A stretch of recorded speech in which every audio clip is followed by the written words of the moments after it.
But yeah, it's just getting super nasty, and it seems like he's not cowering to this attempted gag order. Yeah, I don't really understand Blake Lively's point here. Blake Lively and Ryan Reynolds built one of the most carefully maintained images in Hollywood.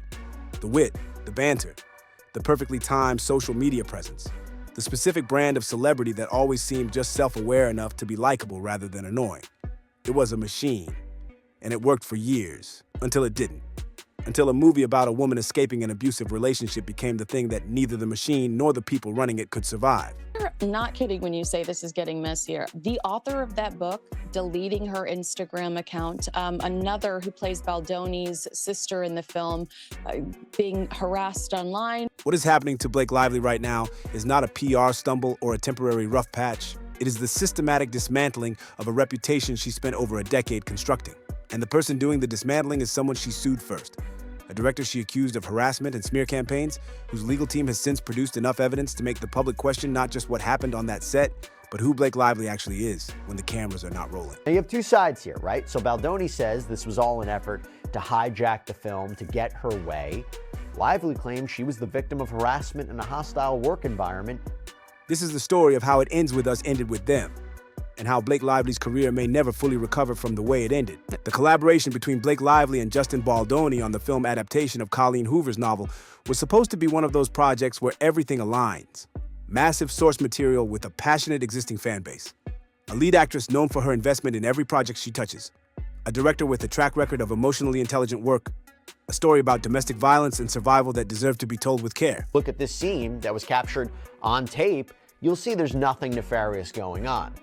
She says this actually proves her point. There's an argument that she is hiding her discomfort with what he's saying and doing, and she's just trying to finish the scene like any kind of professional. Which way you take it, which way you perceive it, again, that'll be up to a jury or the fact finder. From the outside, it looked like it could not fail. From the inside, according to the documentation that has since entered the public record, it was failing almost from the beginning. The tension between Lively and Baldoni predates the cameras rolling. Sources describe the set as having effectively split into two camps before production was even underway. Team Blake and Team Justin, two visions for the film that were colliding rather than collaborating. Lively's approach to her work has always been hands-on to a degree that goes well beyond standard actor involvement. She has spoken in interviews about viewing every aspect of a production as storytelling. The costume, the set design, the dialogue, the way a scene is cut. And that also, they say, includes us responding in the public to the montage dancing video that we put out. Why?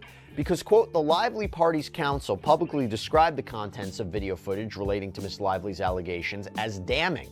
Their statement continued, any woman who's been inappropriately touched in the workplace will recognize Miss Lively's discomfort. She did not simply show up and perform. She arrived with opinions about all of it. On Gossip Girl, that instinct had worked beautifully, making her a beloved and respected creative force on a production that embraced her input. On It Ends With Us, it apparently produced a power struggle with someone who had his own specific and equally strong vision for what the film should be. Baldoni was directing and co-starring. He had a clear idea of what he was making. And Lively, according to multiple accounts, had a clear idea of what she wanted him to be making instead.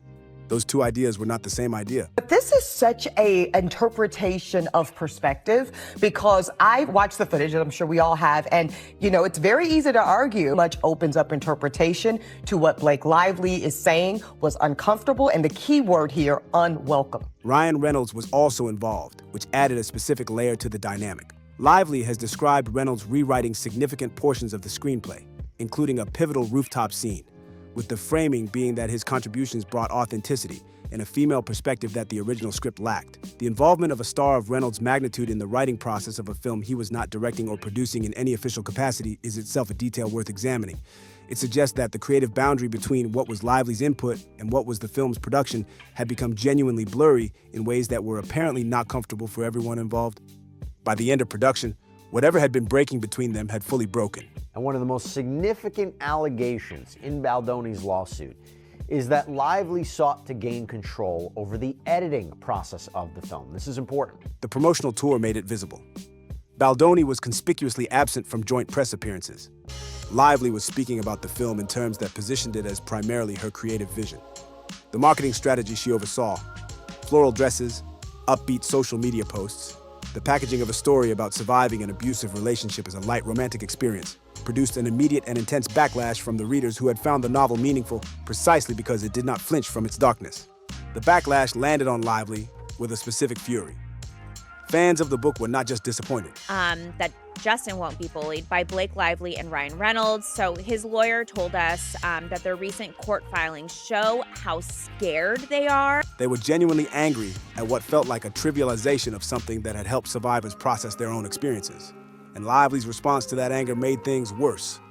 Rather than directly addressing the criticism about the marketing tone, she pivoted to promoting her personal business ventures in the same public space where the film controversy was playing out, a move that struck many observers as deeply tone-deaf. And then came December.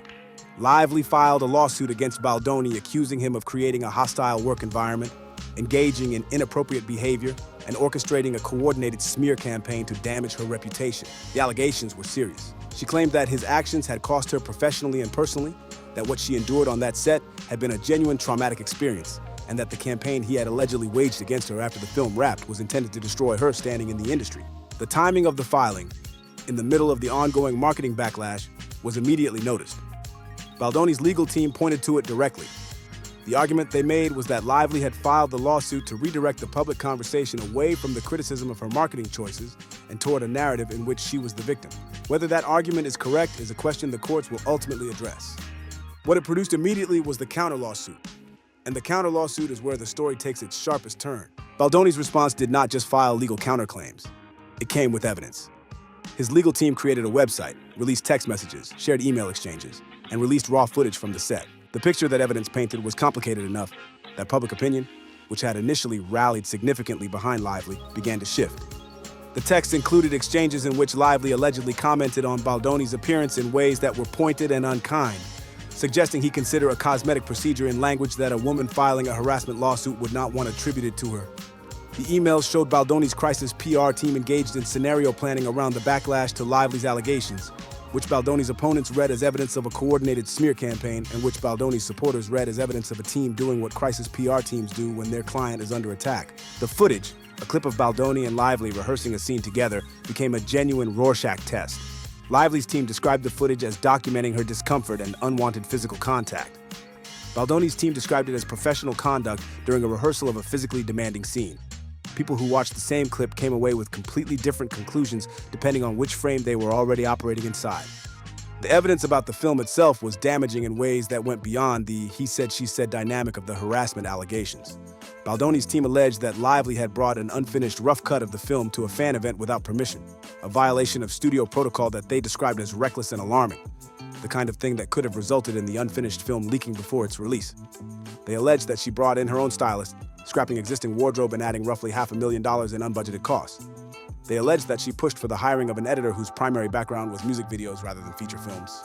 Separately, court documents revealed the proposed apology statement that Lively's team had apparently tried to get Baldoni to sign, a statement that would have publicly assigned blame to him and his team for the marketing backlash while describing the situation as a mutual misunderstanding.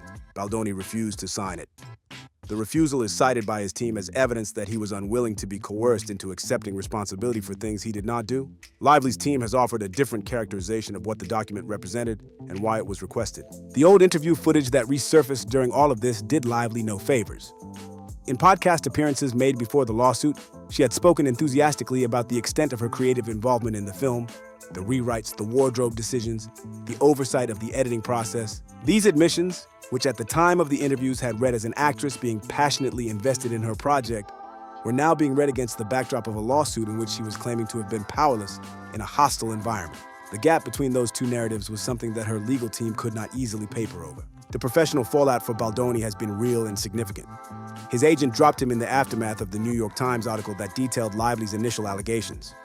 Projects he had been attached to went quiet. The specific kind of industry blacklisting that can happen when an allegation achieves sufficient public velocity was apparently happening to him in real time, even before any legal findings had been made. His lawsuit responds to that fallout by placing the responsibility for it directly on Lively and Reynolds, arguing that the campaign they waged, through the New York Times article, through the coordinated communications his legal team produced evidence of, was designed specifically to produce that outcome, to make him professionally non-viable before any court had a chance to evaluate what actually happened. The defamation claim against the New York Times is its own significant legal front.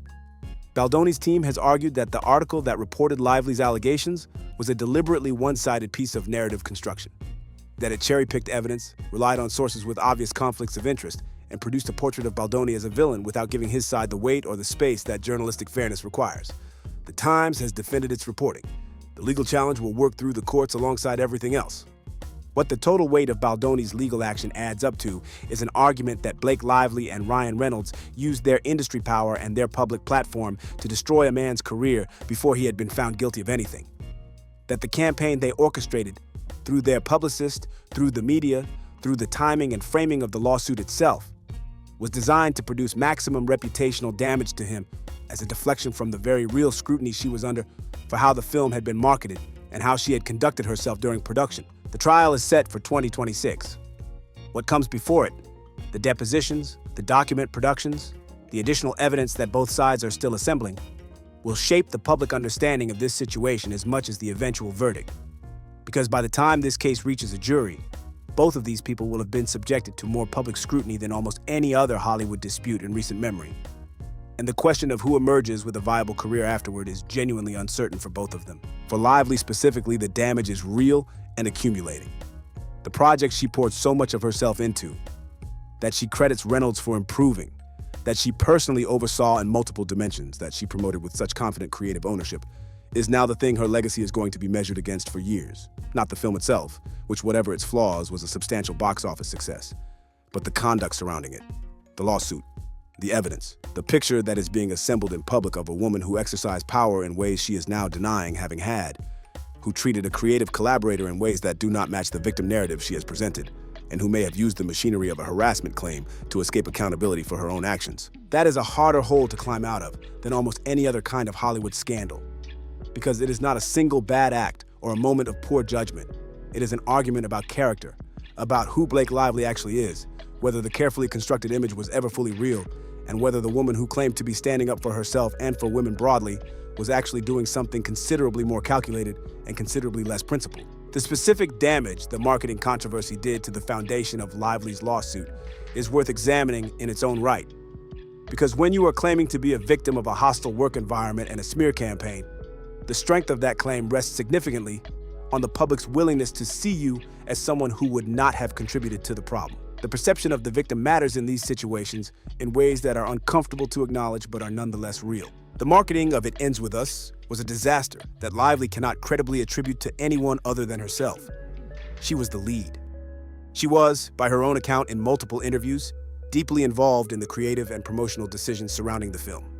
The decision to package a story about surviving domestic abuse as a breezy romantic experience, with the floral aesthetic and the upbeat tone and the promotion of her personal hair care brand in the same breath as the film's release, produced exactly the kind of backlash that comes when an audience feels that something meaningful to them has been treated as content.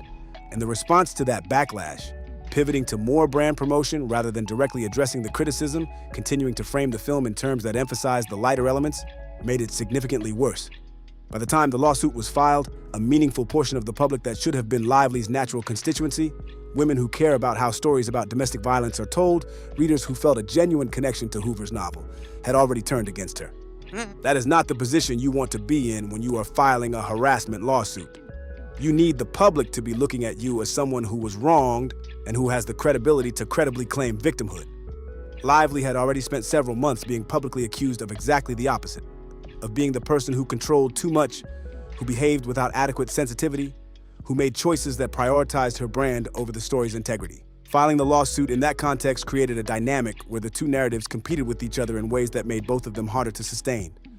Baldoni's legal team understood this and built their counter-narrative around it explicitly. The argument that the lawsuit's timing was strategic, designed to redirect the conversation away from the marketing backlash, landed on an audience that had already been watching Lively's PR operation work through several cycles of the same dynamic. The framing of the lawsuit as deflection was not hard to sell to people who had already concluded, before any legal filing, that Lively was managing a public crisis rather than seeking justice. The involvement of Reynolds' publicist in the communications that Baldoni's team documented is the detail that has received perhaps insufficient attention given its significance. PR strategy is not illegal. Crisis management is not illegal. But the specific conversations that were documented, the scenario planning, the consideration of which narratives to push and through which channels, became part of a legal argument that what Lively and Reynolds were doing went beyond standard crisis PR and into the territory of a coordinated defamation campaign. Whether those conversations cross a legal line is what the jury in 2026 will be asked to determine. What they have already accomplished is to make the process by which information about Baldoni was shaped and distributed part of the public record. And once that process is visible, once the audience can see not just what was said about him, but how the decision about what to say and when to say it and through whom to say it was made, the sympathy calculation changes. Reynolds' own position in this situation is increasingly uncomfortable. His public brand is built on a specific kind of approachable, slightly absurdist warmth. The guy who makes jokes at his own expense, who does not take his celebrity too seriously, who came up through acting and found his biggest success in projects that did not require him to be conventionally leading man serious. That brand has made him one of the most reliably liked public figures in the entertainment industry for years. The person described in Baldoni's court filings is not that person. The person described there is someone who participated in a coordinated campaign to destroy a professional relationship and a career, who used his influence and his wife's platform to amplify allegations in ways designed to produce maximum damage before any legal process could be applied to evaluate them. Whether that characterization is accurate is contested. That it contradicts everything his public image communicates is not. The trial in 2026 is the formal accountability moment. But the informal accountability, the court of public opinion, the industry relationships, the career opportunities that either do or do not materialize in the meantime is already happening. And the informal verdict so far is considerably more complicated for Lively than the one she apparently expected when she filed. She expected to be believed. She expected the initial wave of support to sustain itself. She expected the narrative she had constructed to hold under scrutiny. What she did not adequately account for was a counterparty who had both the resources and the receipts to mount a response that was as methodical and as publicly visible as the original attack. Baldoni's legal strategy, releasing evidence through a dedicated website, conducting a media campaign alongside the court filings, making his case in public while the case was also being made in court, was criticized by Lively's team as a violation of professional conduct standards for attorneys, an attempt to taint the jury pool before a trial. That criticism is itself a legal argument that will be evaluated. But the practical effect of the strategy has been significant regardless of its legal propriety. The evidence Baldoni's team released entered the public conversation and shaped it in ways that purely court-based proceedings would not have produced on the same timeline. This is the modern template for high-stakes legal battles involving public figures. The understanding that the trial in the courtroom and the trial in the court of public opinion are running simultaneously, and that winning one without the other produces an incomplete outcome. Lively's team understood this when they filed. Baldoni's team understood it when they responded. The result is a dispute that has been as fully litigated in public as it will eventually be in a courtroom. Hollywood is watching all of this with the specific attention of an industry that understands it is being asked to draw conclusions about power dynamics and accountability that will affect how it operates going forward. The questions this case raises about the line between creative involvement and creative overreach, about the relationship between accusation and evidence, about the role of PR campaigns in shaping legal narratives, are questions that go well beyond Blake Lively and Justin Baldoni. They are questions about how the industry processes disputes between powerful people when both parties have access to the machinery that shapes public perception. Neither side is going to make this easy for the other. Lively is not going to withdraw, and Baldoni is not going to settle quietly. The trial will happen, and it will produce a verdict, and that verdict will land in a landscape that has already been significantly shaped by everything that has come before it. What it will not produce is a clean outcome for either of them. Careers have already been affected. Reputations have already been damaged. The specific alchemy of public sympathy that was available at the beginning of this dispute, before the evidence campaign, before the old interviews, before the counter-narrative was assembled and released, is gone. What replaces it is something more complicated and considerably less forgiving. Blake Lively built a brand on being someone the public found easy to like. That brand is what is on trial, and the jury is already forming opinions. Ryan Reynolds, whose involvement in the dispute runs through the lawsuit in ways that his public persona was not built to absorb, is navigating his own version of this reckoning. The image of the charming, self-deprecating, slightly chaotic husband who is always slightly embarrassed by how perfect everything is has been difficult to maintain against the backdrop of documents that describe him as a participant in a coordinated effort to destroy someone's career. The gap between the persona and the behavior being alleged is large enough to be uncomfortable, even for his most devoted audience. The courtroom in 2026 will determine what is legally true. What the court of public opinion has already been doing, examining the evidence, making assessments, shifting its view, has produced a landscape that looks very different from the one that existed the day Lively filed her lawsuit. The person who was sympathetic then is embattled now. The person who was the accused then has the public's attention in a different way now. And the film that was supposed to be a triumph for everyone involved has become the document of one of the messiest, most publicly complicated disputes Hollywood has seen in years. So here's where this sits. Blake Lively filed a lawsuit claiming harassment and smear campaign. Justin Baldoni filed countersuits for defamation and civil extortion backed by texts, emails, footage, and a body of evidence that has shifted public opinion significantly. The trial is set for 2026. Lively's career has taken visible damage, while Baldoni has also suffered real professional consequences. And the full picture of what happened on and around the set of It Ends With Us is still being assembled in public in real time. Do you think the evidence Baldoni's team has released changes the story Lively told when she filed? Or does releasing evidence through media campaigns rather than through the court process itself change how credible that evidence is? And who do you think comes out of this with any career left standing when the trial finally concludes? Drop everything in the comments. Hit that like and subscribe, because the trial is more than a year away, and every week this story is producing new material that changes the picture.